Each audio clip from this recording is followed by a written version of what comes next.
Pues vamos a continuar y voy a entrar en phpMyAdmin.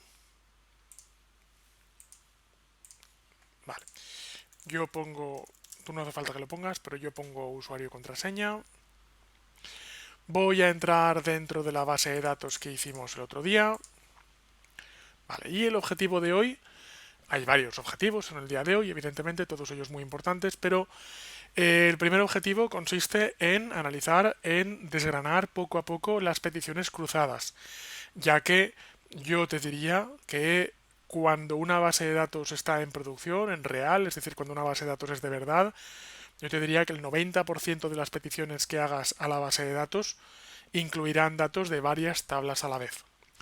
Entonces, recordamos que tenemos una tabla de usuarios y recordamos que tiene un identificador. Tenemos una tabla de gestión que tiene productos, que tiene también un identificador. Y recordamos que tenemos una tabla de pedidos que, aparte de tener su propio identificador, identifica al usuario mediante el ID de usuario e identifica al producto mediante el ID del producto. La idea es que aquí en el usuario no me hace falta meter todo el usuario, porque simplemente lo que hace falta es que haga referencia al identificador. Pero cuando eso ocurre, lo que pasa es que esta tabla de pedidos es muy difícil de leer. Entonces, si quiero obtener no ya una petición a la tabla de pedidos, sino una petición cruzando los datos entre la tabla de pedidos, en este caso, la tabla de usuarios y la tabla de gestión, es cuando tengo que hacer una petición de tipo join. Es lo que se llama en SQL una petición de tipo join. Esto que vemos aquí es una clave externa o una clave ajena, mientras que este número es una clave propia, porque es una clave específica de esta tabla. Esto es una clave, pero no es una clave de esta tabla, es una clave que está haciendo referencia a otra tabla. Vamos a SQL y voy a hacer, de momento, tiene una consulta grabada anteriormente. Esto es porque el otro día me dejaría la consulta anterior, da igual, no la quiero. Entonces le digo select all from pedidos where 1. Esto recordamos que lo puedo quitar. Select all from pedidos. Select asterisco, select almohadilla. Le doy a continuar y salen los pedidos. Sale de momento lo mismo. Lo que estoy haciendo es pedir en crudo lo mismo. Por cierto que es positivo que te acostumbres a separar las peticiones en líneas y de esa forma, ahora cuando la petición se complique, haciéndola en varias líneas podremos entender mejor qué es lo que hace cada línea. Entonces, voy a bajar aquí abajo, voy a quitar estos caracteres, esas comillas raras. Y ahora quiero select all from pedidos y quiero cruzar de momento todos los cruces que vamos a hacer los vamos a hacer por la izquierda, así que left join y digo la tabla con la cual quiero cruzar. Left join. Sí, sí, de momento los hacemos por la izquierda. Entonces, verás, te digo por qué muy brevemente, pero tampoco me quiero complicar ahora mismo demasiado con ello. Verás, cuando yo empiezo con una tabla principal, select all from pedidos, lo que hago es decirle al sistema que la tabla de la izquierda es la principal y la tabla con la cual uno, es decir, usuarios, es, en este caso, la tabla que viene por la derecha. En estas dos tablas existe un parámetro coincidente, que es, por ejemplo, en este caso, el ID de usuario. Y en este caso ocurre que en ambos dos sitios existe el ID de usuario, con lo cual eso quiere decir que da igual que haga un right join que haga un left join, porque en los dos casos existe una clave. Ahora, ¿qué pasaría si en una de las dos tablas no existiera esa clave? Pues lo que pasaría es que mandaría la tabla left o la tabla right. Es decir, si yo hago un cruce con left y en pedidos existe la clave y en usuarios no existe, al programa le da igual, porque left existe en pedidos. Pero si pusiera right join y existiera, por ejemplo, aquí, pero no existiera aquí, que es la right manda. Y entonces no aparecería ningún resultado. Pero insisto, esto ahora mismo de momento es un poco complicado para el nivel en el que estamos. Vamos a hacer un left join, podríamos hacer un inner join realmente, y vamos a por ello. Entonces, si yo ahora le doy a continuar, lo que va a ocurrir es que tengo un error. Porque me dice, me has dicho un left join, me has dicho que una tabla con otra, pero cuando las tablas se unen es algo así como cuando uno las piezas de un puzzle. Necesito saber qué pieza coincide con qué pieza. Entonces sabemos que en pedidos, vamos a las columnas, en pedidos el ID de usuario coincide con el identificador del usuario. De hecho, fíjate que tienes ahí una clave. Entonces yo vengo por aquí y pongo on. Y le digo, pedidos punto ID usuario es igual a usuarios punto identificador. Lo que estoy haciendo es decirle al sistema cuál es la columna de una tabla que corresponde con la columna de la otra tabla. Si ahora le doy a continuar, ahora sí, comprobamos cómo tengo la unión de la tabla de pedidos con la unión de la tabla de usuarios. Y al hacer esto, observo que, esto para empezar está correctamente hecho, pero observo que tengo información de sobra. Porque digo, si ya me das el usuario, ¿para qué me das, si ya me das, perdón, aquí los datos del usuario, ¿para qué me das el ID de usuario? Si ya lo tengo aquí. Y de hecho, si quiero, por ejemplo, hacer un listado de lo que han comprado los usuarios, quiero su nombre, sus apellidos y su dirección para facturar, pero no quiero su usuario y su contraseña. Entonces, vemos que cuando hacemos un left join, el asterisco nos dice que lo seleccionamos todo. Y yo quizás no lo quiero seleccionar todo. Vamos a ver eso. Entonces, para trabajar con eso, a continuación, lo que vamos a hacer es lo siguiente. En lugar de poner un asterisco, yo voy a decir lo que quiero. Y digo, usuarios. Quiero el nombre, coma. Usuarios. Apellidos, coma. Usuarios. Email y digamos que ya está, de momento.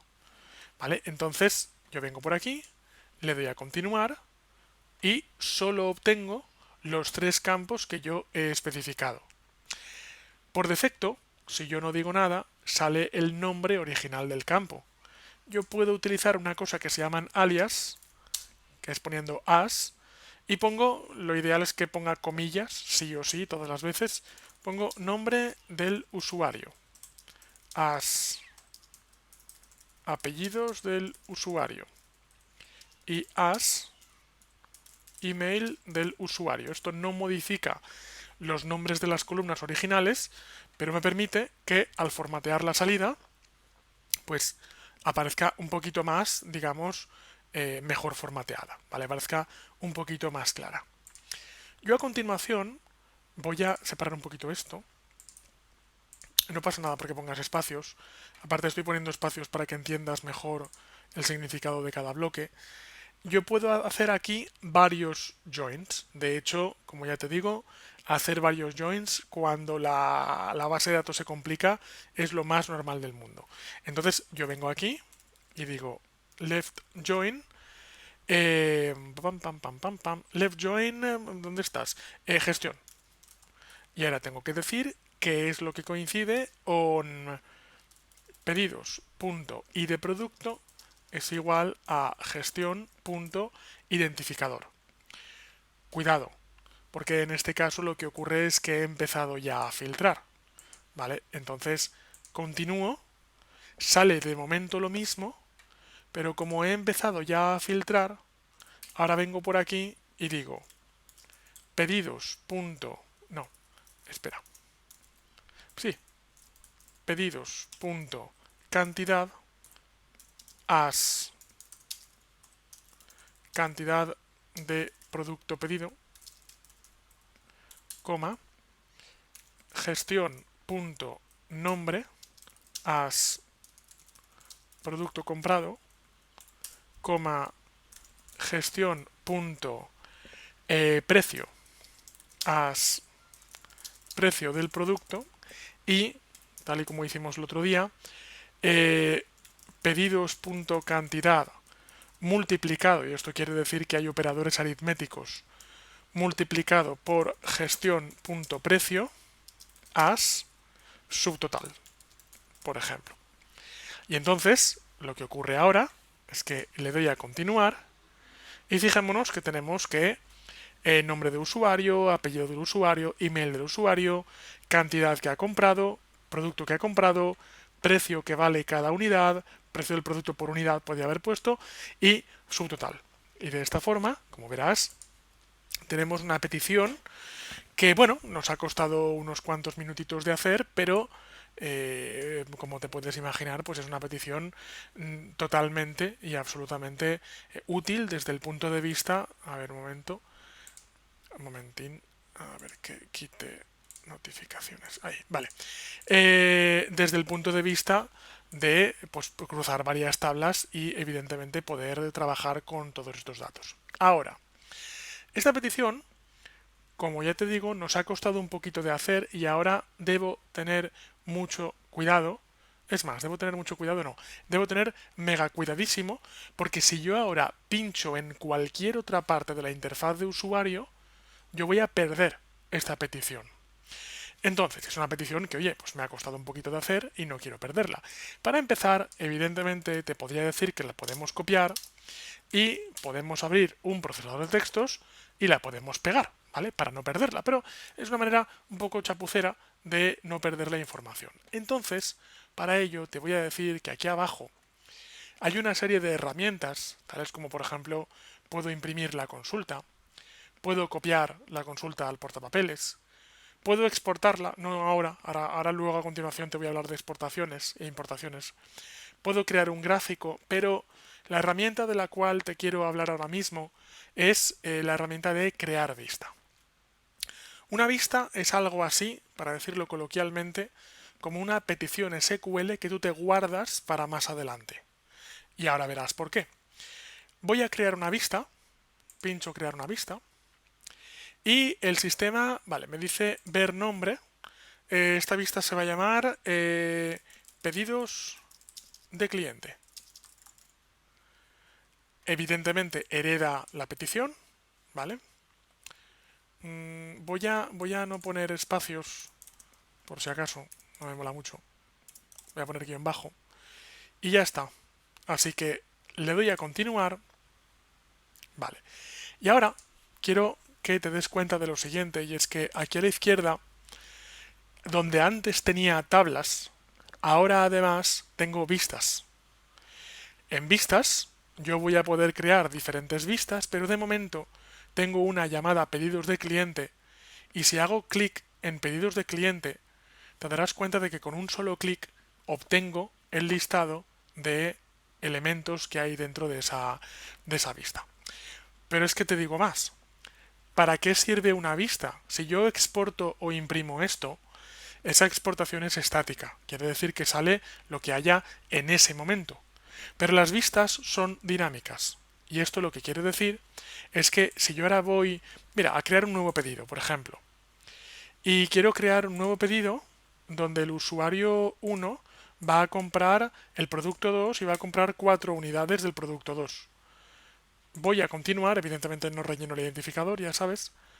Tengo ahora 3 pedidos y si yo me voy a la vista pedidos de cliente, fíjate cómo ahora me aparecen 3 líneas. Y dice que ahora pues he comprado, parece que lo he puesto aquí, ¿vale? He comprado este tercer pedido, ¿vale? La idea es la siguiente, la idea, como ya te digo, de las vistas es que más allá de que, bueno, en un momento dado no es mala costumbre que cuando haces una petición compleja te la guardes en algún blog de notas. Yo lo que suelo hacer es que me la suelo autoenviar al correo electrónico, por si acaso la pierdo.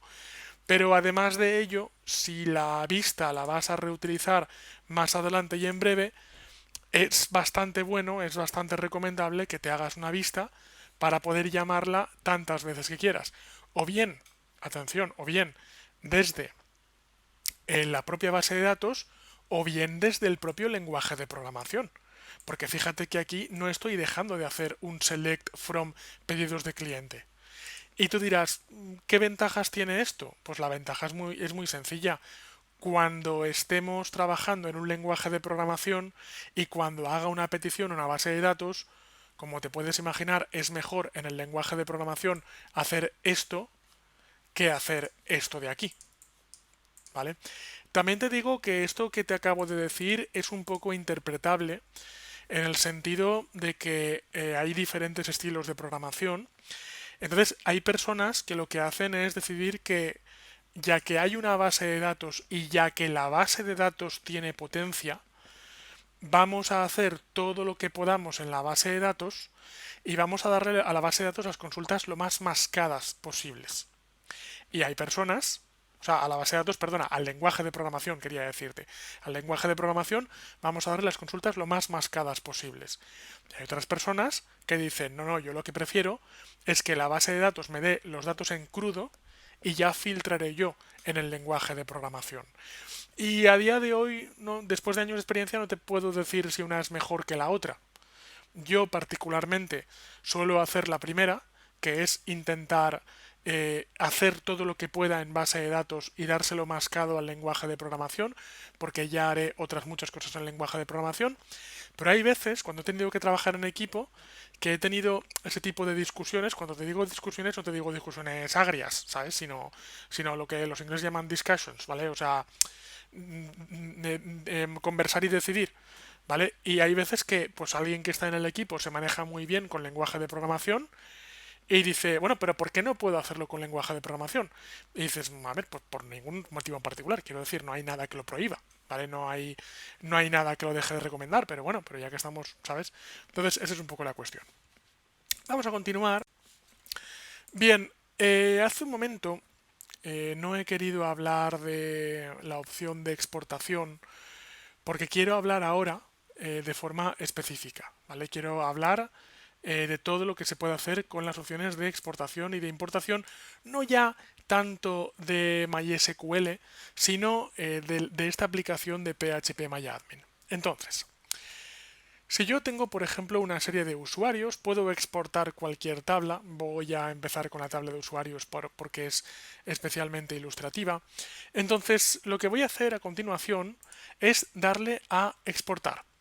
Así que pincho a exportar. Vemos que aquí arriba tenemos exportar e importar. Pincho a exportar. Vale. Y al exportar, yo puedo realizar una exportación rápida o puedo realizar una exportación personalizada, puedo elegir algunos campos. No recomiendo tocar mucho de esto, ahora hablaremos de ello. Y sobre todo, yo puedo elegir una serie de formatos de exportación. Te voy a decir que la mayoría de ellos no los conozco, ¿vale? Pero, bueno, la verdad es que la mayoría de ellos tampoco. Pero hay formatos como por ejemplo uno muy útil que es el formato SQL. El formato SQL es el formato nativo de la base de datos. Lo que hace es exportar, en este caso la tabla, a un formato que me va a permitir, más adelante, un momento que se me ha ido el otro monitor, a un formato que me va a permitir llevarme la información a otro servidor. Porque esto es algo de lo que no hemos hablado hasta el momento, que es dónde se guardan estos datos. Yo, por ejemplo, hasta este momento, así como por ejemplo en cualquier lenguaje de programación, te puedo compartir los archivos.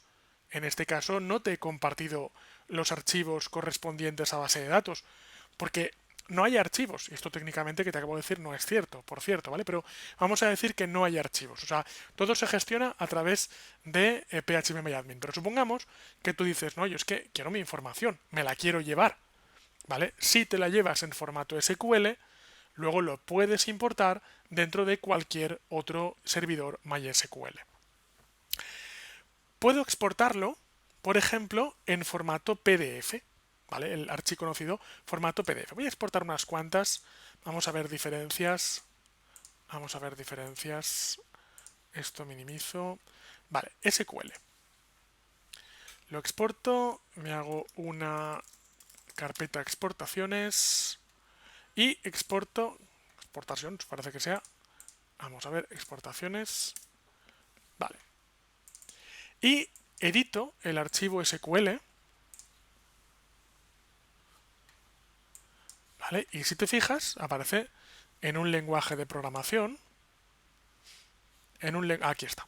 En un lenguaje de programación que guarda todos los datos y además en un futuro me permite importar toda esta información en otra base de datos.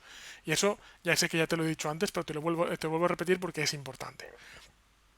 A continuación voy a exportar en formato PDF. El formato PDF sirve para unas cosas y no sirve para otras. Es decir, yo vengo por aquí, usuarios, abro el archivo PDF y veo que tengo esto. Veo que tengo un PDF que, como te puedes imaginar, contiene exactamente lo que le he pedido. Entonces, claro, ¿qué ocurre? Pues que si yo tengo un cliente que no es programador, un cliente que no es informático y me dice, oye, quiero que me saques un listado de la gente que tengo en la base de datos, tú no se lo vas a enviar en SQL, porque el cliente te dirá, ¿pero esto qué es? ¿Qué me estás dando? ¿Vale? Tú le pasarás un PDF, porque para un administrativo, digamos, es mucho mejor directamente un PDF. Pero claro, si tú lo que quieres es guardar los datos en un formato que más adelante lo puedas meter en cualquier otra parte, pues claro, en un PDF no lo vas a poder hacer. Un PDF está muy bien para imprimir, pero yo no puedo coger un PDF y con esto luego insertarlo en otra base de datos. Lo que te quiero decir con esto es que cada formato sirve para una cosa diferente. En la misma línea del PDF tenemos el formato, ¿dónde estás? Open Document Text, o sea, como Word, pero de OpenOffice, o de LibreOffice, como quieras llamarlo. ¿Vale? Entonces lo abro y verás que tengo algo parecido a lo que tengo con el PDF, pero en formato editable. De hecho, las últimas versiones de Office, ¿ves? Ahí está. ¿Vale? Base de datos, estructura de la tabla y el volcado de la tabla. Muy bonito y además editable. Yo lo puedo editar, puedo hacer lo que quiera, ¿vale? Pero luego no puedo volver a importarlo. Sin embargo, esto es como un informe, digamos. Sin embargo, tengo Open Document Spreadsheet, que es lo que diríamos, lo que sería como Excel, para entendernos, como Excel pero de OpenOffice o LibreOffice. Lo abro, se me abre en un formato de hoja de cálculo. Yo ahí te voy a recomendar, si alguna vez utilizas la opción de hoja de cálculo, es ir a personalizado y marcar una opción que es poner los nombres de campo en la primera fila. Entonces lo lanzo de nuevo, lo vuelvo a guardar, lo abro y verás que le ha puesto los nombres de campo en la primera fila. Y entonces, la idea es la siguiente. La idea es que con todos aquellos formatos que son formatos de texto, yo luego lo voy a tener difícil para poder volver a importar esto. Pero con todos aquellos formatos que están estructurados y que están en tablas, como por ejemplo este formato Open Document Spreadsheet, luego lo tengo fácil para importarlo en otra parte. O, por ejemplo, para a continuación aquí añadir un nuevo elemento y luego importarlo. No lo voy a hacer ahora mismo, pero ahora a continuación lo haré. Entonces, ahora cuando hablemos de importación. Tengo también el formato de Microsoft Word, ¿vale? Que es parecido al formato de Open Document Text. Si hablamos de Spreadsheet, te voy a decir que el formato de Spreadsheet, como ya te digo, es gratuito, es compatible, pero es un formato pesado. Entonces hay un formato mucho más ligero, que es el formato CSV, o hay uno optimizado que es el CSV para Excel. Voy a coger el genérico. El CSV tiene, cuidado, la limitación de que el Document Spreadsheet lo que hace es que te guarda varias hojas si hace falta. El CSV solo guarda una hoja. Le digo una tabla, exacto, una hoja exacto de hoja de cálculo, o sea, una tabla. Le doy a continuar y este archivo CSV, yo lo puedo abrir con un editor de textos y tiene este aspecto. Ahora verás, un momento, tiene este aspecto que estás viendo aquí. O sea, es un archivo de texto y de hecho CSV quiere decir comma separated values, o lo que es lo mismo, valores separados por comas. Entonces, claro, la información está estructurada, aunque parezca que no, porque parece que está caótica, pero yo te digo que está estructurada, y de cara a leer esto por parte de un lenguaje de programación, como puede ser PHP o puede ser cualquier otro lenguaje de programación, leer un archivo CSV es mucho más fácil que leer un archivo ODS o leer un archivo Excel. Para que te hagas la idea, para leer un archivo ODS o leer un archivo Excel hace falta alguna librería aparte, que las hay a montones, ¿vale? Pero hace falta una librería. Mientras que para leer un CSV lo puedes hacer directamente con prácticamente cualquier lenguaje de programación de base. Entonces, una vez más, no te estoy diciendo, recuerda, que uno sea mejor o peor que el otro. Lo que te estoy diciendo es que cada uno tiene ventajas y desventajas con respecto. De hecho, si existe un montón, es para que puedas elegir el que en un momento dado para ti te represente más ventajas o desventajas, digamos, ¿vale? Más formatos de exportación, por ejemplo, tenemos el formato JSON, del cual no te he hablado hasta ahora, ya hablaremos en su momento. Te diría que a nivel informático hay dos formatos que con los años se han convertido en un estándar para compartir información, que son antiguamente el XML, que curiosamente tenemos por aquí el Yet Another Markup Language, tenemos el XML como un poco más antiguo y tenemos el JSON que en los últimos años le ha comido terreno al XML. Yo lo digo JSON, en el mundo anglosajón se llama JSON, ¿vale? Pero en fin, JSON. Entonces lo guardo como JSON, le doy a continuar y luego lo voy a abrir. Al igual que el CSV, la gran mayoría de lenguajes de programación modernos vienen preparados para leer JSON. Y este es el aspecto que tiene un JSON, ¿vale? Si te fijas, pues es información estructurada. Puedo ver el identificador, puedo ver el usuario, puedo ver el password. O sea, está todo bastante bien estructurado. Y luego tengo el XML. El XML te voy a decir que es un conjunto superior con respecto al HTML. O lo que es lo mismo, el XML es el genérico y el HTML es un tipo de XML. El XML es un lenguaje de marcas donde tú te puedes crear tus propias marcas. El HTML es un lenguaje de marcas donde te han creado ya para ti unas cuantas marcas. Lo abro con brackets, ¿vale? Y esto es la pinta. Si te fijas, se parece un poco en cuanto a menor que, mayor que, etiqueta que se abre, etiqueta que se cierra, etiqueta que se abre, etiqueta que se cierra, ¿vale? Se parece a HTML, pero es XML. Y como ya te digo, estos dos lenguajes, el XML y el JSON, son dos lenguajes pensados para transferir información de un programa a otro. En este caso, de una base de datos a un programa.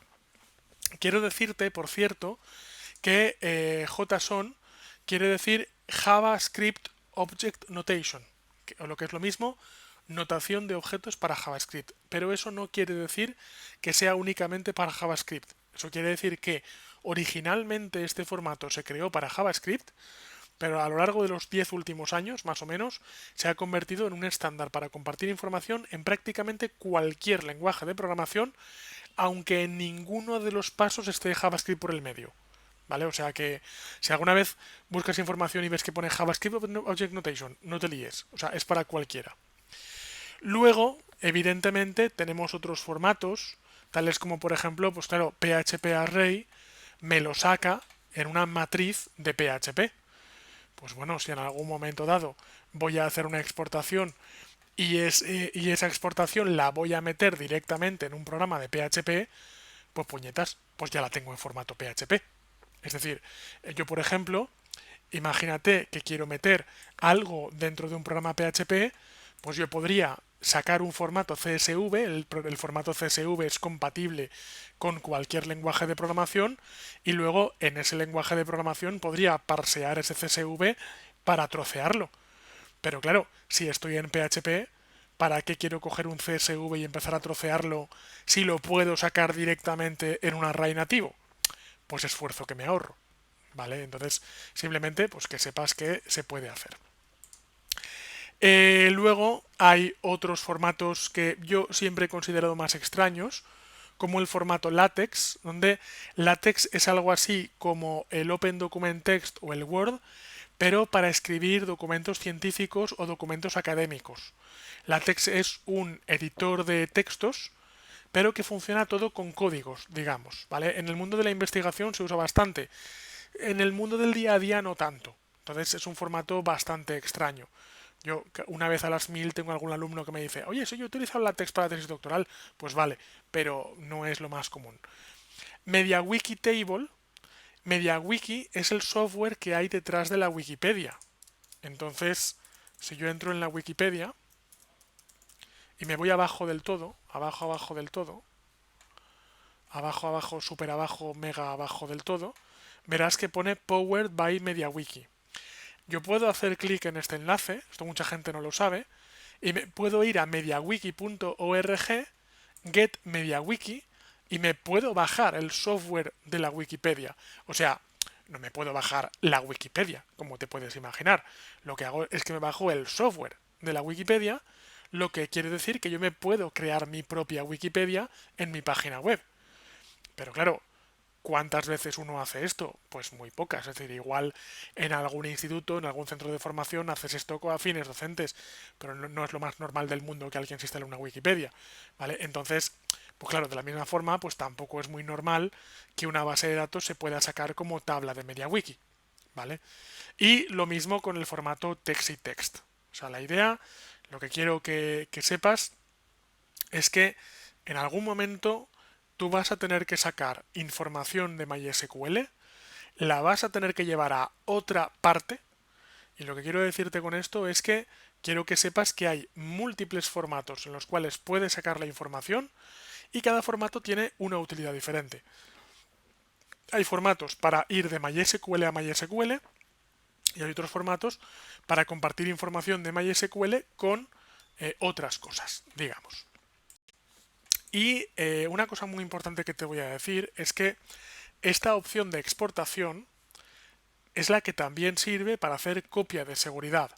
Cuando yo cojo no ya la tabla de usuarios, sino cuando yo cojo la propia base de datos, fíjate que he hecho clic en la base de datos, le doy a exportar y le doy a guardar en formato SQL, por ejemplo rápido, continúo, y quiero que sepas que yo ahí me acabo de hacer una copia de seguridad de toda la base de datos y me he hecho una copia de seguridad en el propio formato SQL.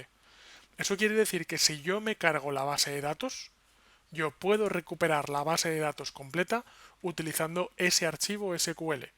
Con esto, evidentemente, lo que te quiero decir es que una operación que debes hacer cada X tiempo cuando manejas una base de datos es hacer esto mismo que acabo de hacer, que es una exportación en formato SQL para quedarte tranquilo de que si le pasa algo a la base de datos, tú tienes la base de datos en un formato que luego vas a poder recuperar.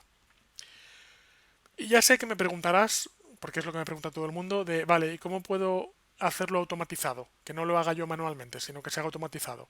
Te enseñaré a lo largo de la formación a hacerlo automatizado, pero no me gusta que los responsables de las bases de datos se acostumbren a que un programa automatizado lo haga por ellos. Es decir, es una buena costumbre asumir la responsabilidad manual de hacer copia de seguridad de base de datos, ¿vale? Bien, dicho esto, salvo la exportación, o sea, ahora con la exportación ya hemos visto cómo podemos tener la base de datos en la mano, ¿vale? Pero salvo la exportación, ¿dónde está mi base de datos realmente? Esto es generalmente algo que pregunta siempre la gente cuando empezamos con base de datos de, pero esto, ¿en qué carpeta está?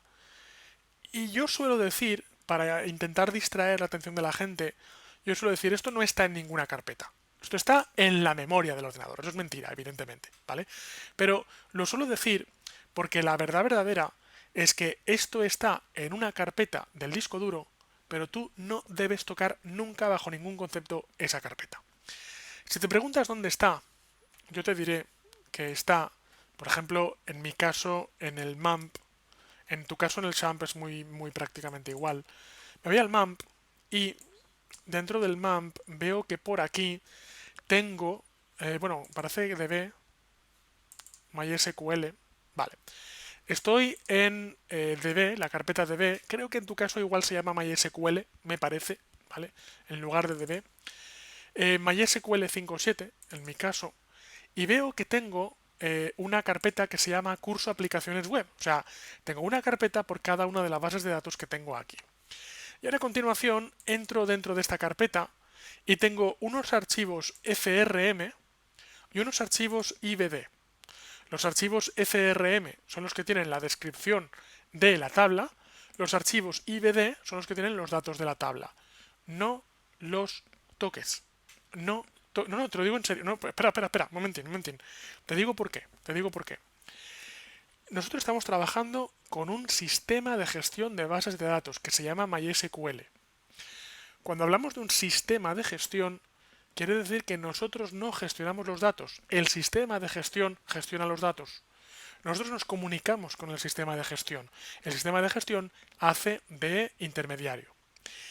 Pero en este caso hace de un intermediario muy necesario porque realiza un montón de operaciones.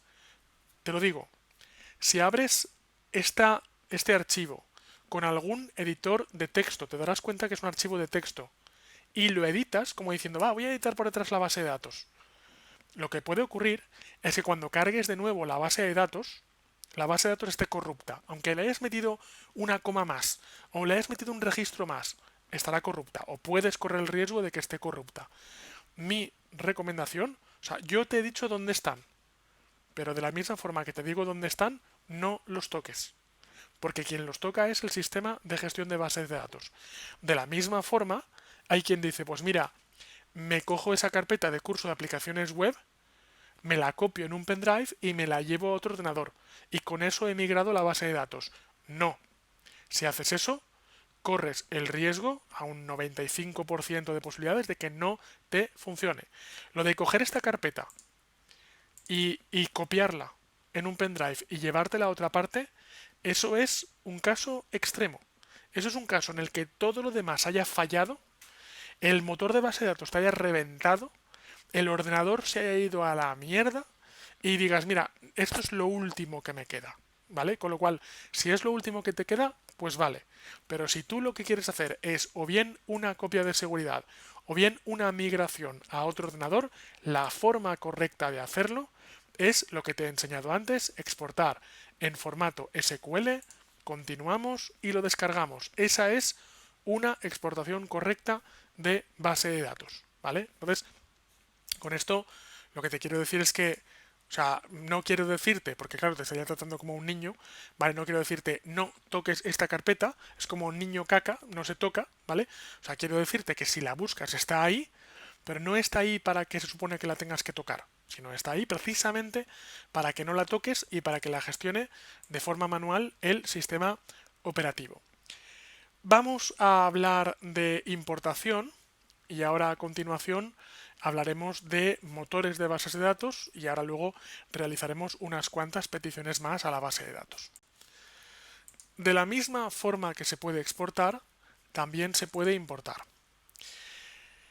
Exportar es importante, evidentemente, como mínimo en formato SQL. Como te puedes imaginar, como mínimo para hacer copias de seguridad lo vas a utilizar unas cuantas veces.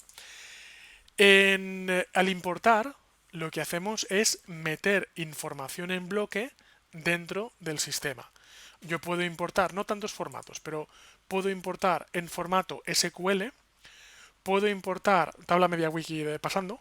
Esto no tengo ni idea qué es, archivo de forma ESRI, si te digo la verdad, nunca me he preocupado de saber qué es, y tampoco ni nunca me he encontrado con ese formato en mi día a día tal que haya dicho, jaja, ya sé qué es eso, o ni nunca un alumno me ha preguntado, oye, es que me han pasado un archivo ESRI, que yo haya dicho, pues déjame que me mire qué es eso, o sea, no sé qué es eso. El CSV sí que lo sabemos, el Open Document Spreadsheet, ¿vale? Entonces, quiero mostrarte lo fácil que es meter información dentro de MySQL. Me voy a ir al INE, nombres de persona, Excel. El INE, sabes que es el Instituto Nacional de Estadística de España. Entonces, vamos a ver. Yo quiero listado con los 100. No, los quiero todos. Bueno, nombres de los residentes, pues ya está. Mira, nombres de los recién nacidos.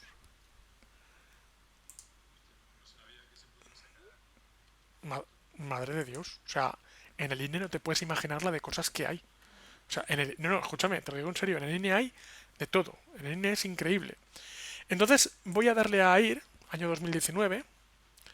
Se debe seleccionar una opción. Yo juraría que había seleccionado una opción, pero parece que no. Entonces, 2018, ir.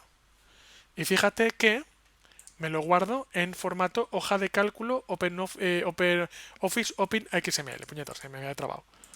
Entonces, eso quiere decir que me la bajo en XLSX.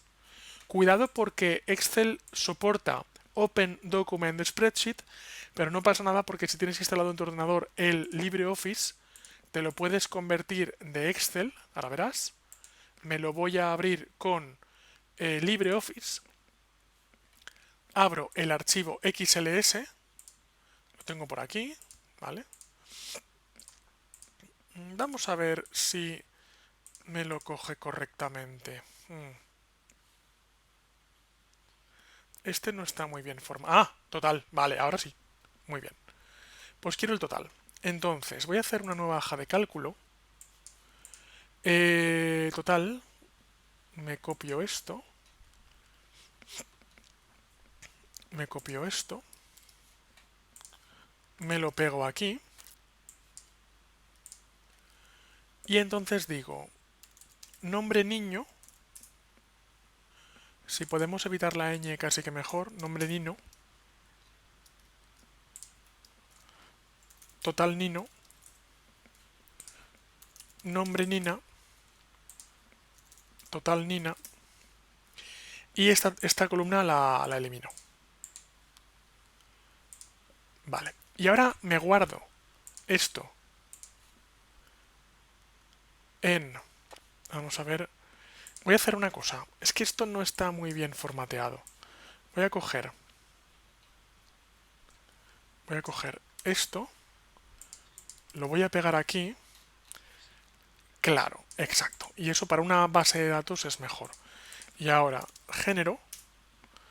Pongo género, no sexo, porque un día, hablando, discutiendo con un amigo mío en el coche, me dijo, es que la gente usa mal el término sexo, cuando realmente es género. Me dijo él, ¿sabes? Yo no soy muy entendido de estas cosas, pero me dijo, el género es hombre o mujer, el sexo es mucho o poco, ¿vale? Entonces, por eso tiendo a poner género y no sexo, ¿vale? Entonces voy a poner, pues yo qué sé, una H. Vamos a ver. Hasta aquí. Y una M, ¿vale? Hombre, mujer, masculino, femenino, yo qué sé, lo que sea.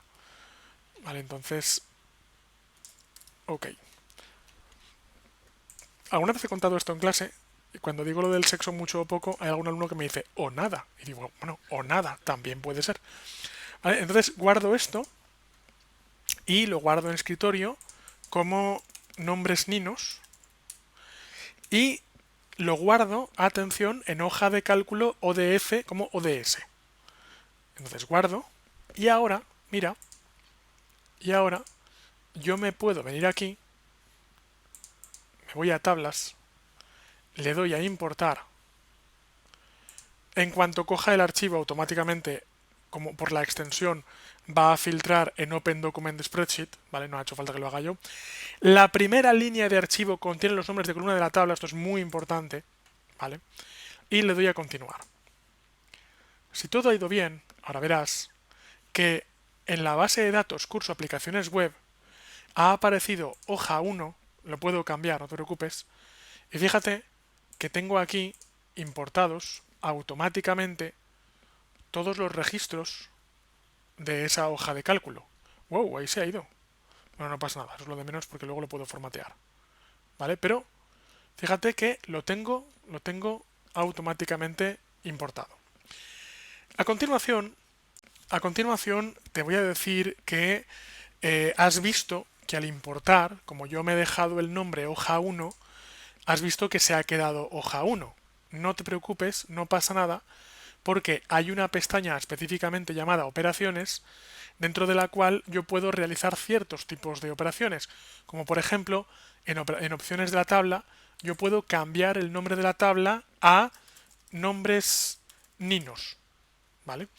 O lo que sea, o con minúsculas o con lo que quieras. Ahora luego hablaremos del motor de almacenamiento.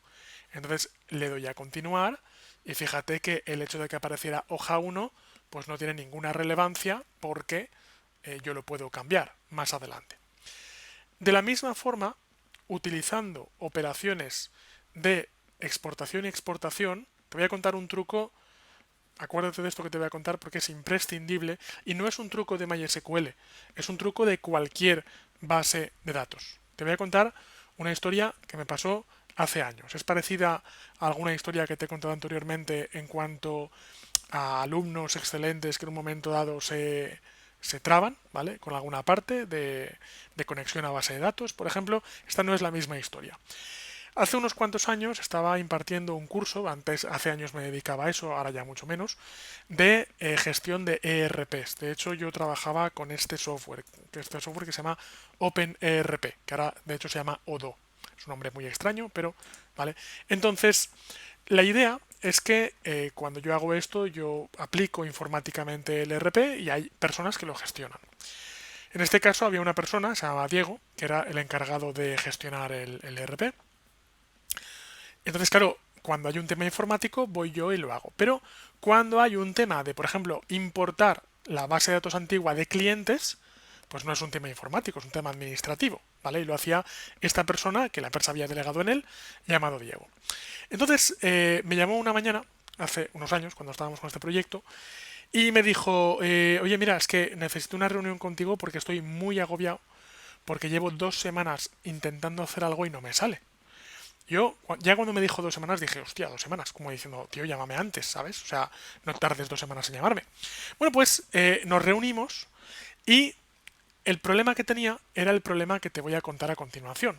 Y es que yo tengo, por ejemplo, por aquí una tabla de usuarios. Y esta tabla de usuarios tiene 1, 2, 3, 4, 5, 6, 7, 8 campos. Si cuando hagas una importación a esta tabla, si yo abro, por ejemplo, ahora un archivo de Excel, y ese archivo de Excel tiene 7 campos, no va a entrar, porque esa tabla tiene 8. Si yo en ese archivo de Excel le meto 9 campos, tampoco va a entrar, porque esta tabla tiene 8 campos. Lo que ocurrió en aquel caso es que este chico vino con una hoja de Excel que el tío se había preparado, estaban ahí todos los clientes, y vi la hoja de Excel y dije, vale, vamos a contar. Dije, mira, hay 1, 2, 3, 4, 5, 7 campos. Te digo de memoria porque no me acuerdo cuántos tenía, tendría más de 7. Y entonces me fui a la base de datos y dije, mira, y tu tabla de la base de datos tiene 8 campos. Entonces, claro, dije, es que no le has puesto un campo aquí que aunque lo vas a dejar vacío, lo tienes que poner.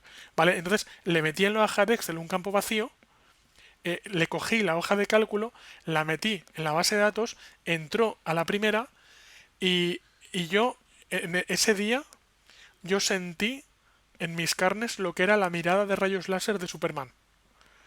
Porque ese tío me estaba fundiendo con la mirada. O sea, los ojos inyectados en sangre, ¿sabes? Como las películas de miedo. Y yo, claro, o sea, me miraba porque, o sea, el tío, te lo juro que me dijo, no me insultes.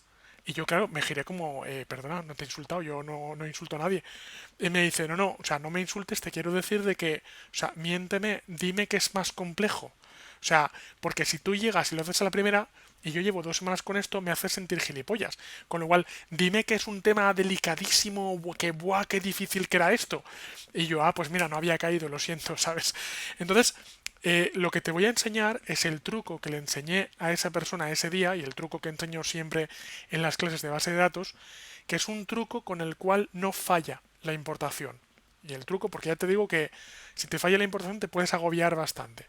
Y el truco es el siguiente, y es deja que el propio programa te dé una plantilla. ¿Quieres importar algo? Antes expórtalo. Entonces yo vengo aquí y primero exporto. Lo exporto, por ejemplo, en CSV. Quiero los nombres de campo en la primera fila. Y esto es usuarios. Ahora a continuación, me lo abro con LibreOffice, por ejemplo. Hago así. Y ahora lo que hago es decir, quiero crear a Jaime Password. Tú fíjate que solo estoy rellenando las columnas. Jaime García Martínez, jaime@correo.com, la calle de Jaime, y teléfono, triquitri, triquitri. Ahora lo que hago es que elimino los dos registros que ya tenía, guardo esto y al guardarlo me está haciendo de plantilla.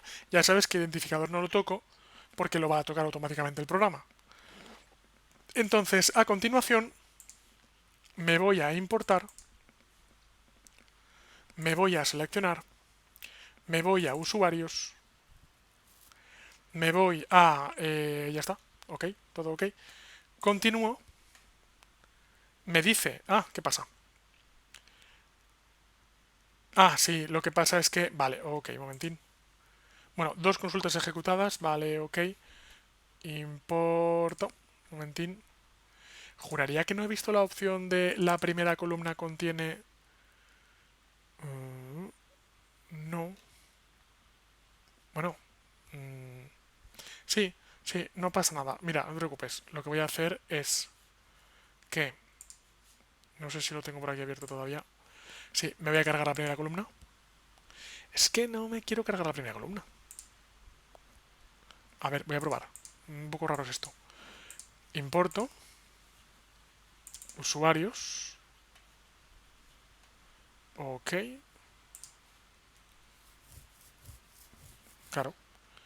Y ahora me dice... Ah, muy bien. Vale.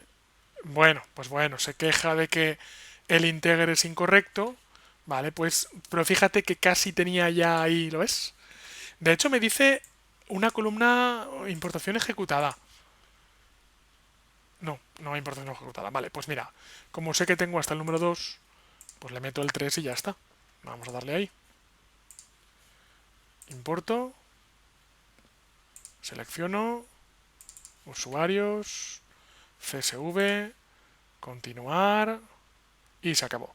Vale, y ahora me voy a usuarios y verás que tengo ahí a Jaime correctamente metido. O sea, el truco es el siguiente, el truco es sencillo, es que como al importar las probabilidades de error son muy grandes, el truco consiste en no permitir que haya esa probabilidad, hacer una exportación y al exportar te está dando el programa la misma plantilla, te está chivando cuál es la estructura que tienes que hacer y así no es que no te puedas equivocar, como has visto, pero las probabilidades de equivocarte pues son mucho menores, evidentemente.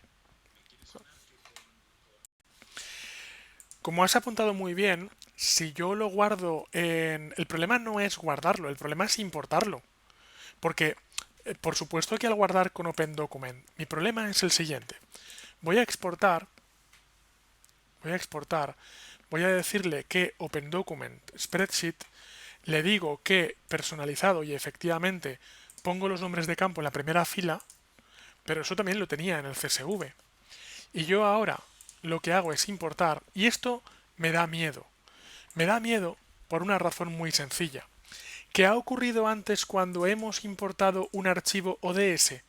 Pues lo que ha ocurrido con nombres de niños es que ha creado una nueva tabla. Pero yo no quiero crear una nueva tabla.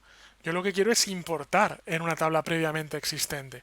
¿Vale? Por eso, esto que te voy a decir, si te digo la verdad, no es una certeza al 100%, pero a lo largo de los años de usar PHPMyAdmin, igual me estoy equivocando, no lo sé, no te lo puedo asegurar al 100%, como se suele decir en estos casos, no pondría los huevos en la tapa del piano, entonces no me la apostaría, digamos.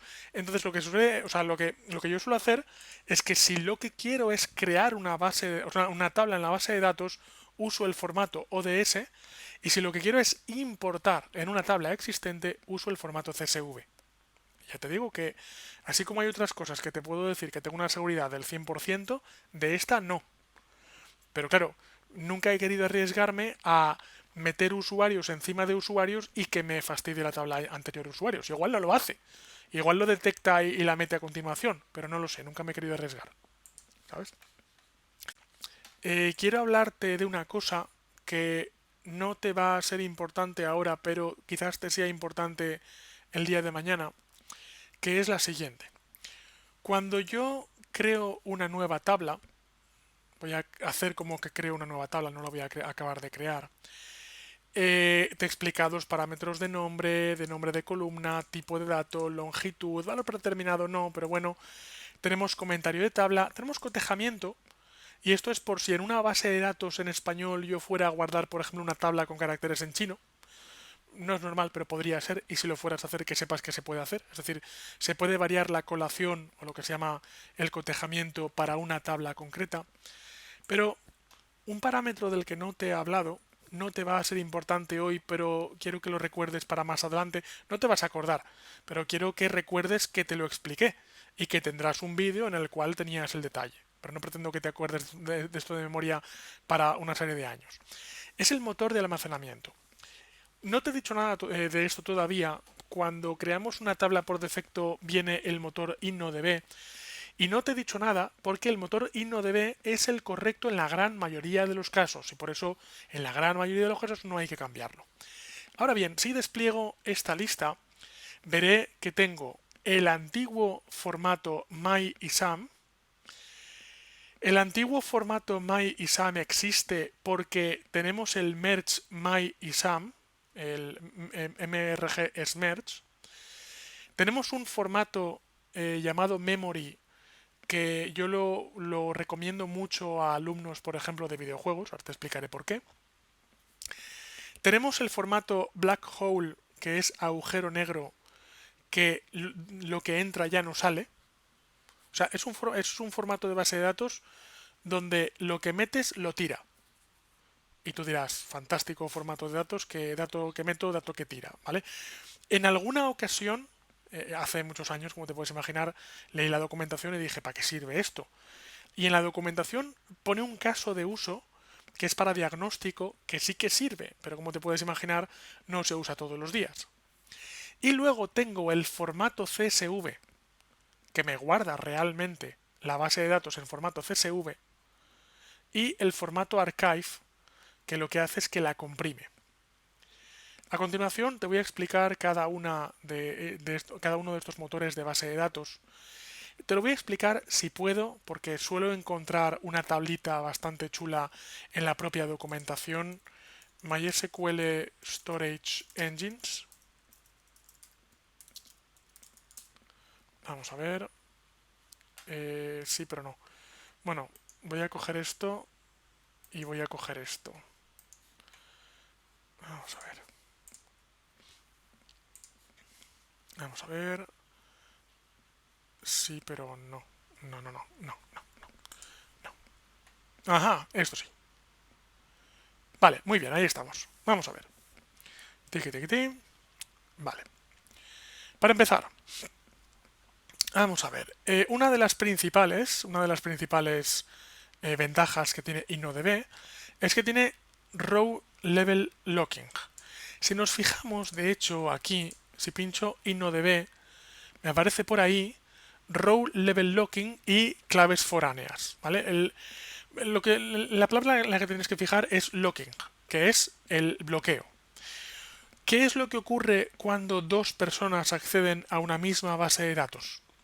Pues teóricamente, para mantener la integridad, la base de datos, si la primera persona accede, la base de datos se bloquea para esa persona. Y cuando esa persona acaba su transacción, la base de datos se desbloquea para atender a la segunda persona. La segunda persona no se encuentra la base de datos bloqueada, sino que cuando la segunda persona hace una petición, esa base de datos entra en una cola y la base de datos, cuando se desbloquea, automáticamente atiende al siguiente en la cola. Y esto que te estoy contando dura millonésimas de segundo. O sea, esto dura prácticamente nada. InnoDB es un motor de base de datos que en lugar de bloquear la base de datos entera, hace row level locking. Es decir, si yo estoy trabajando con usuarios y yo, José Vicente, estoy editando este valor del nombre que está en un row, está en una fila, tú puedes editar otros valores sin tener que entrar en una cola. Porque el sistema lo que hace es bloquear solo esa fila, pero no bloquea la tabla entera ni bloquea la base de datos entera. ¿Eso qué quiere decir? Pues que nos ahorramos colas de prioridades de usuarios y por tanto lo que quiere decir es que la base de datos funciona no solo más rápido que también, sino más eficientemente. Porque tú me dirías, si estoy editando la línea de José Vicente, ¿para qué puñetas quieres bloquear toda la tabla? Bloquea solo José Vicente, ¿vale? Entonces, antiguamente la base de datos que venía por defecto era MyISAM.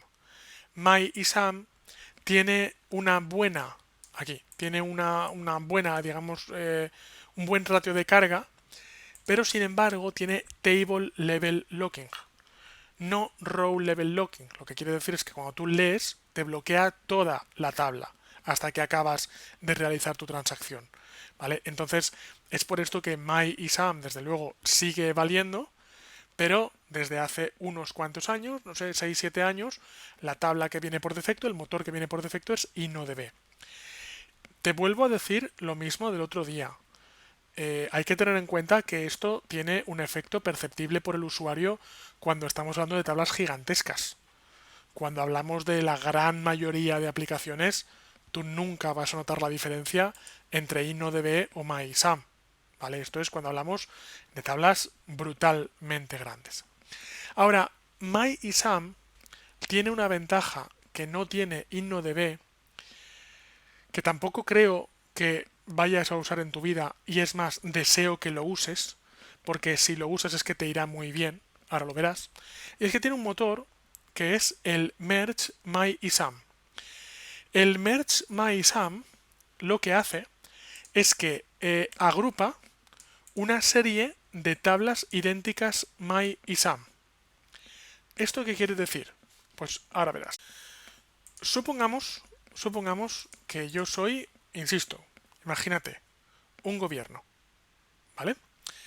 Entonces, yo soy un gobierno y yo quiero guardar millones de registros. Yo quiero guardar millones de usuarios. ¿Y sabes qué? Los meto en una tabla de usuarios como esta que tenemos aquí, y es que llega un momento que en un solo ordenador, en una sola máquina, en un solo servidor, es que el servidor se me peta, va lento, porque tengo millones de usuarios. Claro, yo lo que podría hacer es que como soy un gobierno, tengo mucha pasta.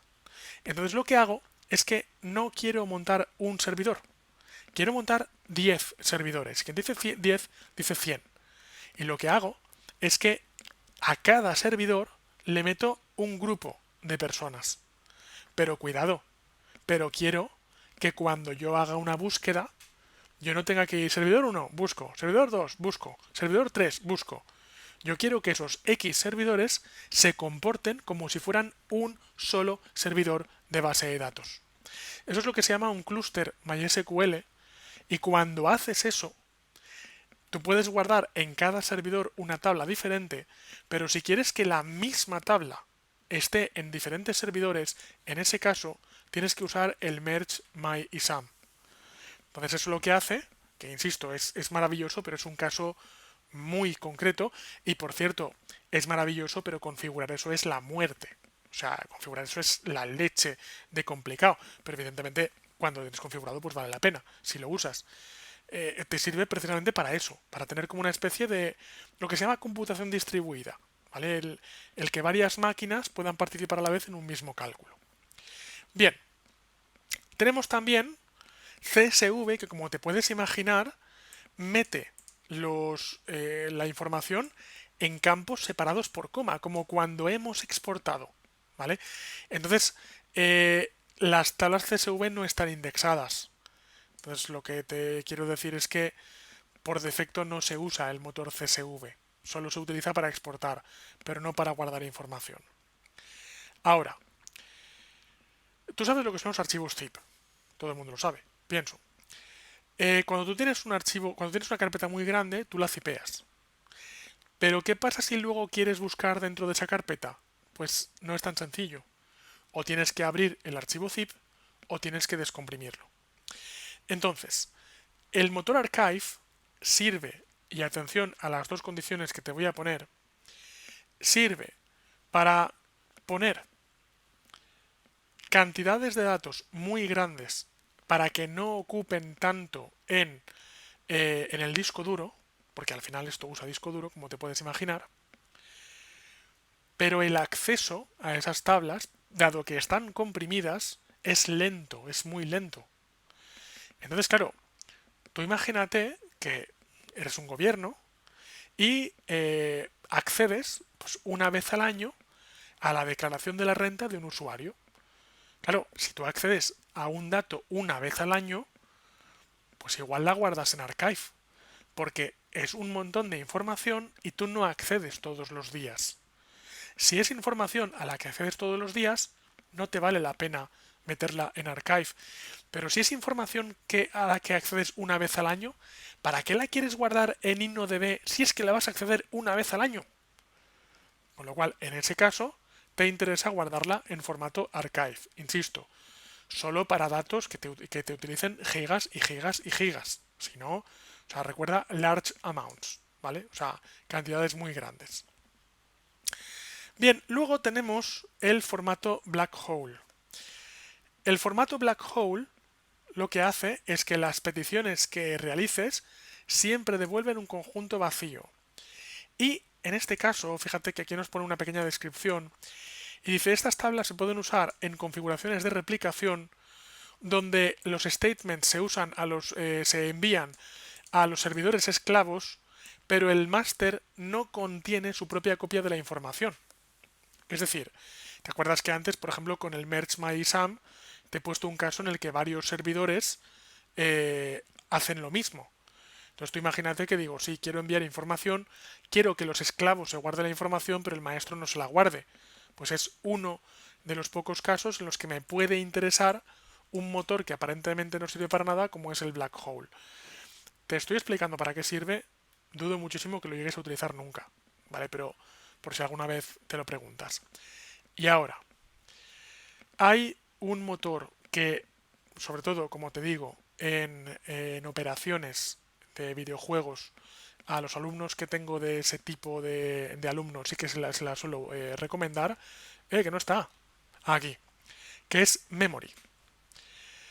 Yo antes te he demostrado que para bien o para mal, las bases de datos que he guardado se guardan en el disco duro. Memory, en cambio, guarda la información en la RAM. Como te puedes imaginar, el disco duro es más grande que la RAM, pero el disco duro es mucho más lento que la RAM. Entonces, claro, si yo guardo datos en la RAM, el acceso a los datos es mucho más rápido. Antes se llamaba heap, evidentemente. Y bueno, ahí no lo pone, pero te lo digo yo. Hay que tener cuidado porque si apagas el ordenador, todo lo que haya en la RAM desaparece, porque es lo que tiene la RAM. Entonces yo te cuento un escenario de aplicación.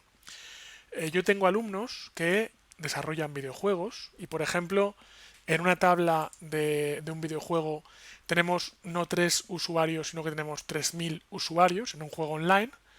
Los 3000 usuarios tienen una coordenada X, Y y Z en un videojuego. Y en un momento dado, y esto que te voy a decir te aseguro que no es broma, a 30 veces por segundo o a 60 veces por segundo, la base de datos tiene que preguntarse, o sea, cada usuario, dónde están el resto de usuarios y tiene que actualizar los datos de X, Y, Z de cada usuario. Te lo digo, insisto, calcula 3000 usuarios y hacer una petición, hacer 60 peticiones por segundo a 3000 usuarios, eso es una locura. Pero es necesario en determinados contextos, como por ejemplo los videojuegos. Entonces, claro, hacer esa petición a una tabla que está en el disco duro lo machaca. Cuando tienes una petición de ese tipo, una petición en las que X veces por segundo tienes que hacer un montón de peticiones, ahí es donde debes saber que tienes un formato, un motor de base de datos que se llama Memory, que puedes utilizar para ese uso. Claro, la gente me suele preguntar, oye, pero ¿qué pasa si por lo que sea en un momento dado se apaga el servidor? Si se apaga el servidor, la información se perderá. Y si se pierde la información, pues lo que ocurre es que los usuarios dejarán de saber dónde están. Eso efectivamente se puede dar. Hay operaciones, tales como que, por ejemplo, la tabla de posiciones la mantengas en memoria y una vez cada 5 minutos hagas una copia de esa tabla a una tabla que esté en disco duro. De tal forma que si se cae el videojuego, si se cae el servidor, pues puedes recuperar dónde estaban los personajes hace 5 minutos. No lo pierdes todo, digamos. No le dices a tus usuarios, oye, que habéis perdido toda vuestra partida. Y el usuario te dirá, hostia, tío, que he perdido todo. Pues más vale eso decir, mira, te devuelvo a donde estabas hace 5 minutos. ¿Vale?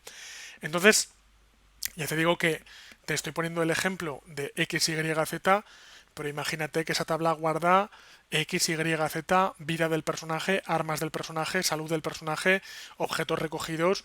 O sea, en un momento dado decirle al usuario, hoy empieza desde cero, puede ser una putada muy grande. Mientras que si le dices, mira, he perdido un cacho, pero te devuelvo dónde estabas y lo que tenías hace 5 minutos. Pues bueno, pues el usuario se quejará igualmente, pero por lo menos pues no se quejará con tanta razón. ¿Vale? Bien, verás, las bases de datos, te cuento porque he puesto esta voz. Eh, Te voy a hacer un pequeño resumen de lo que va a ser la siguiente clase, pero, y de hecho, cuando te digo un resumen, lo que te quiero decir es que hasta lo tengo por aquí, quiero decir, o sea, está planificado, o sea, que no es que me lo acabo de inventar, sino que te voy a decir, te voy a hacer un pequeño resumen lo que acabas de preguntar, que es basados en ficheros y todo eso, ¿vale? Entonces, vamos a ver, te cuento. El próximo día, te lo resumo, el próximo día te lo contaré más extenso, te diré que en estas dos clases nos hemos basado mucho en trabajar con bases de datos en el modelo relacional de tipo SQL. Pero esto no es lo único que hay. Son, si te digo la verdad, las bases de datos más extensas. Son las más utilizadas. Pero no son las únicas que hay.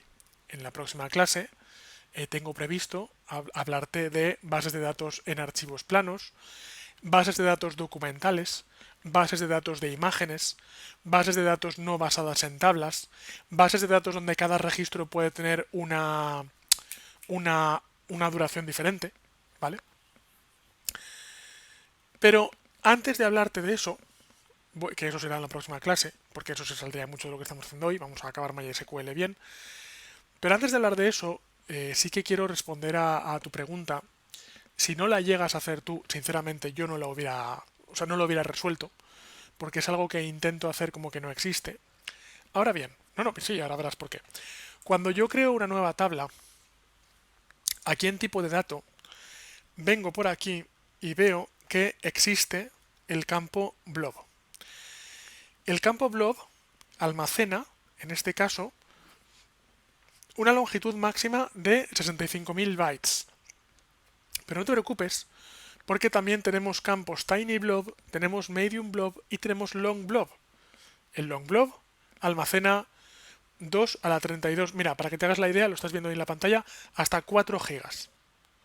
Para decirte que no solo vas a poder, sino que el tamaño es prácticamente ilimitado, porque meter 4 gigas en un registro, pues a ver, sí, se puede hacer, pero no es lo más recomendable, evidentemente. Para ello, como te digo, hay que trabajar con el campo blob y vamos a nombre de tabla, archivos, identificador, entero, 255, primario incremental, y esto es archivo.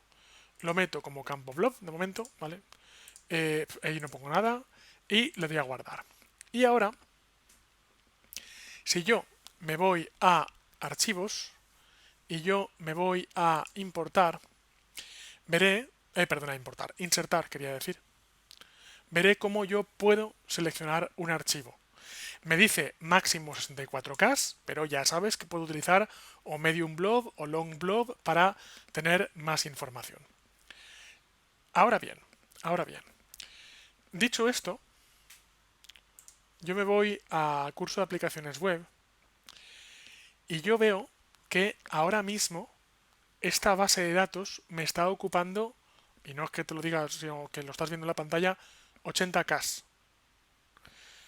Yo ahora hago una captura de pantalla. Esta captura de pantalla la tengo en el escritorio. Ocupa 743K. Me voy a archivos inserto un nuevo elemento, captura de pantalla, le doy a continuar. Un momentín. Sí. Caray. Se me ha ido. Sí, un momentín. Archivos. Voy a meterle un long blob. Y así nos curamos en salud. Entonces, cambiar. Tipo long blob. Y así me cabe todo. Y inserto. Y selecciono archivo. Continúo. Vale. Ahí está. Eso es el binario. No, el binario no, perdona, el hexadecimal. Y me voy a examinar.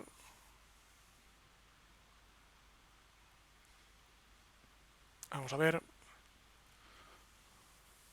Vale. Y me dice que contiene un archivo blob de 726K. Yo, de hecho, si hago clic, me lo puedo bajar. ¿Vale? Me lo descargo.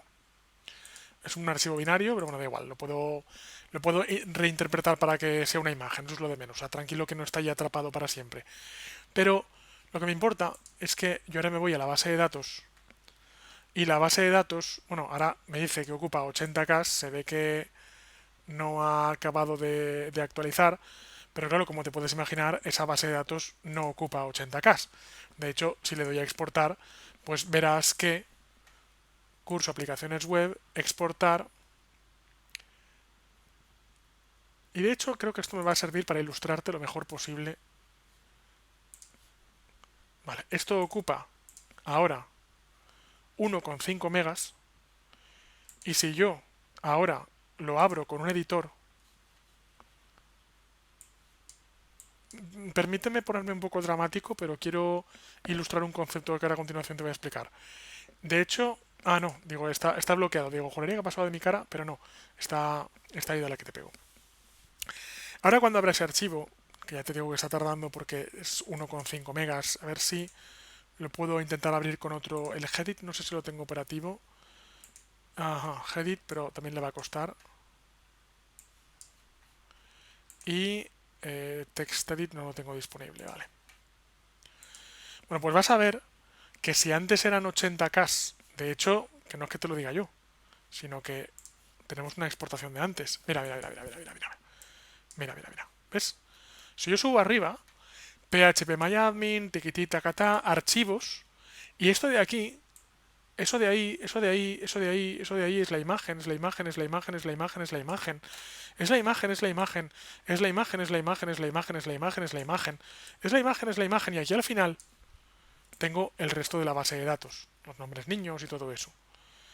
Lo que te quiero decir con esto es que se puede, pero no os recomiendo, porque cuando empezamos a meter archivos dentro de una base de datos, esto mismo que estoy haciendo yo, estoy dramatizando, ya lo sé, pero esto mismo que estoy haciendo yo es lo que luego hará el gestor de base de datos cuando busca algo dentro de la base de datos.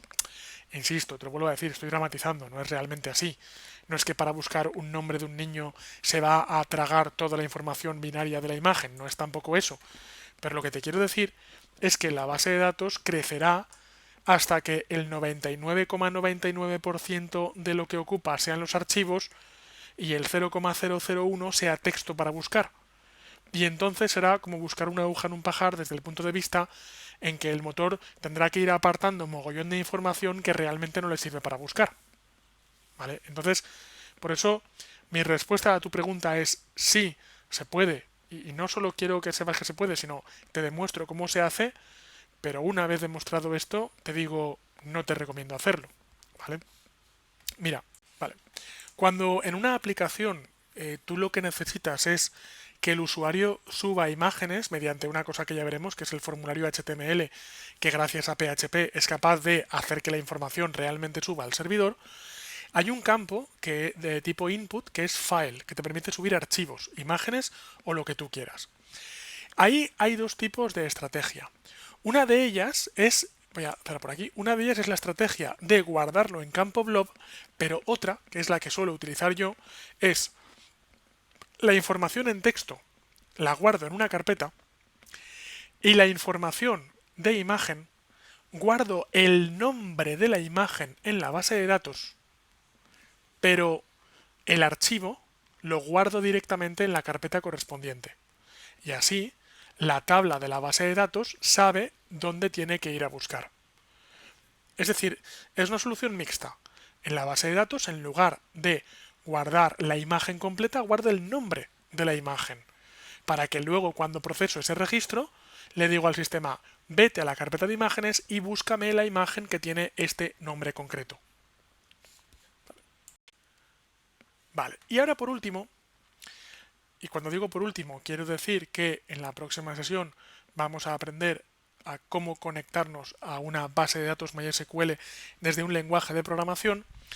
Voy a entrar dentro de la base de datos y voy a entrar dentro de privilegios. Yo ahora mismo no me podría conectar a esta base de datos desde cualquier otra operación, desde cualquier otra parte, porque se requiere un usuario y una contraseña para que desde cualquier programa informático nos podamos conectar a una base de datos MySQL. Por seguridad, evidentemente. Esto hará que la primera conexión a una base de datos sea complicada, pero te aseguro que por seguridad te conviene. Entonces me voy a privilegios y dentro de privilegios hay una serie de usuarios, en este caso el usuario root, que es el usuario maestro, este no hay que usarlo nunca, que tienen privilegios para acceder, pero yo quiero agregar una cuenta de usuario. Pincho en agregar y a continuación configuro. Nombre de usuario. Lo voy a llamar curso aplicaciones web. Nombre del host, ¿dónde está este usuario? Está en local, está aquí mismo, en este servidor, y pone localhost. En contraseña voy a poner curso aplicaciones web y me dice que la tengo que repetir. ¿Por qué la contraseña es extremadamente débil? Pues porque la contraseña coincide con el nombre de usuario, que a su vez coincide con el nombre de la tabla. Entonces, yo ahora mismo tengo que dejarte una cosa muy clara, y es que yo estoy haciendo esto con motivo didáctico. Es decir, yo sé que la primera vez que nos conectemos a una base de datos desde PHP o el lenguaje que sea nos va a costar, y sé que un origen de error es precisamente el haber puesto mal o el nombre de la base de datos o el nombre del usuario o el nombre de la contraseña. Lo que hago para que al alumno resulte más fácil conectarse es poner el mismo nombre en base de datos, en usuario y en contraseña. Pero te lo vuelvo a decir una vez más, porque estamos en un curso. Si esta fuera una base de datos real, en producción, de verdad de la buena, esto sería una práctica fatal. Habría que poner diferente nombre de usuario, diferente nombre de contraseña y, por ejemplo, una contraseña que tuviera mayúsculas, minúsculas, números, caracteres extraños, lo que fuera, para que fuera difícil de averiguar y difícil de asaltar. Por eso, te digo una vez más, estoy poniendo curso aplicaciones web, porque es que además, como estoy configurando hoy el usuario y no nos conectaremos hasta el próximo día, es que yo pongo ahora una contraseña y el próximo día ya verás que diríamos, ¿qué contraseña pusimos? No me acuerdo. ¿Vale? Entonces, por facilidad, insisto, no por seguridad, sino por facilidad, lo que estoy haciendo es poner curso aplicaciones web. Le digo, otorgar todos los privilegios para la base de datos curso aplicaciones web, sí. De esto no toco nada de momento. Le doy a continuar. Bien, en la siguiente pantalla actualizo los privilegios. Ahora hablaremos de los privilegios. Le doy a continuar. Esto me permite especificar para cada usuario qué es lo que puede hacer cada usuario, pero por defecto quiero un usuario que pueda hacer de todo, porque es para, digamos, usarlo de usuario maestro. Le doy a continuar y con esto, si ahora me voy a curso aplicaciones web y me voy a privilegios, te darás cuenta como ahora existe el usuario curso aplicaciones web que tiene permiso para entrar específicamente dentro de esta base de datos. Esto que hemos hecho es imprescindible para que el próximo día o cuando sea, como te digo, nos podamos conectar desde PHP o desde cualquier lenguaje de programación a la base de datos con la que queramos trabajar, en este caso esta base de datos. Vale, antes de acabar vamos a trabajar con esta tabla que tenemos por aquí olvidada, que es nombre niños. Entonces, yo lo que quiero, por ejemplo, es aprender, realizar algunas operaciones que no hemos realizado hasta el momento. En este caso, me preocupa lo del tema de los números. Ah, muy bien. Porque aquí ha pillado el decimal como punto. Igual lo vuelvo a importar. Igual lo vuelvo a importar. Sí. Igual lo vuelvo a importar. Porque el programa ha creído que esto eran decimales. Entonces me voy a editar, buscar y reemplazar. Voy a buscar todos los puntos, los voy a reemplazar por nada. Hello. No ha hecho nada. Bien, vamos a ver. Sí, sí, sí, probablemente. Muy bien. Datos. Eh, datos. Formato. No. Celdas. Vale, sí, correcto. No quiero un número, quiero un texto. Arroba. ¿Desde cuándo? Texto. Ahora sí. Vale. Aunque lo coja como texto, luego si hace falta lo cambio a número entero en MySQL. Entonces vengo aquí, esta tabla de nombres de niños la voy a borrar. Entonces vengo aquí y le digo eliminar la tabla. Uy, cuidado. Ahora me vuelvo a importar el archivo nombres ninos. La primera línea de archivo contiene. Y si en un momento dado esto, aquí lo tenemos ya. Hoja 1, operaciones, nombres ninos. Si en un momento dado esto me pudiera causar problemas desde el punto de vista en el que la estructura... Mira, la ha pillado como entero. Pues ya está, fenomenal. Iba a cambiar el tipo de dato, pero la ha pillado bien. Vale, pues me voy a ir a SQL y quiero enseñarte que existen más comandos que iremos viendo a lo largo de los días, como por ejemplo el comando de agrupar. Yo quiero saber cuántos nombres de niño tengo y quiero saber cuántos nombres de niña tengo. Lo que hago es que me vengo por aquí y digo select count nombre nino. En este caso no me va a decir los nombres, me va a decir que en total tengo 200 nombres. ¿Por qué? Porque era, si te acuerdas, cuando lo hemos sacado del INE, eran los 100 más repetidos y los 100 nombres de niña más repetidos. Pero yo ahora quiero agrupar por género, que, insisto, me va a salir 100 y 100, pero porque está localizado. O sea, si sale 100 y 100 es que ha salido bien. Entonces le puedo decir select count y digo group by género. Le doy a continuar y me sale efectivamente 100 y 100, ¿vale? Que es lo que estaba previsto. Además de contar, yo puedo sumar. Y ahora lo que quiero no es saber los nombres, sino que quiero saber cuántos niños hay en cada nombre. O sea, no ya en cada nombre, porque eso ya lo tengo, sino cuántos niños hay en esto, en niños y en niñas. Vamos a verlo. Para ello, te diré que en MySQL tenemos una cantidad prácticamente, no te digo ilimitada, pero muy grande de funciones matemáticas. Una de ellas es sum. Entonces, select sum total nino from nombres ninos. No. Nombres ninos. Esto lo que hace es que si yo le doy a continuar, me suma que en total hay 211.529 niños. Pero yo a continuación puedo decirle que esto lo quiero group by género.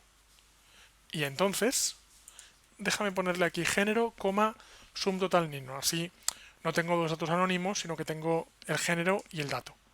Y me dice que los hombres son 109.000 y las mujeres son 101.000.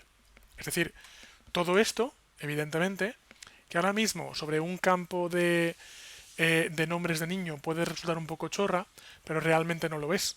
Esto lo que hace con un campo, por ejemplo, de pedidos es: quiero saber los pedidos de marzo. Quiero que me hagas una gráfica que me haga los de marzo, los de junio, los de julio y los de no sé cuántos. Quiero saber los pedidos más frecuentes por cliente. Quiero saber de qué pueblo me piden más productos. Quiero saber, o sea, todo esto son peticiones que tú puedes hacer para, en un momento dado, eh, obtener resultados y darle, como ya te digo, la información mascada al lenguaje de programación. Porque hacer eso con el lenguaje de programación se podría, pero fíjate que hacer esto, que insisto, es una suma que al final ha hecho ahí bastantes sumas, hacer esto en un lenguaje de programación sería unas cuantas líneas, y aquí date cuenta que sabiendo los comandos correctos de SQL y en 3 líneas lo tenemos. ¿Vale?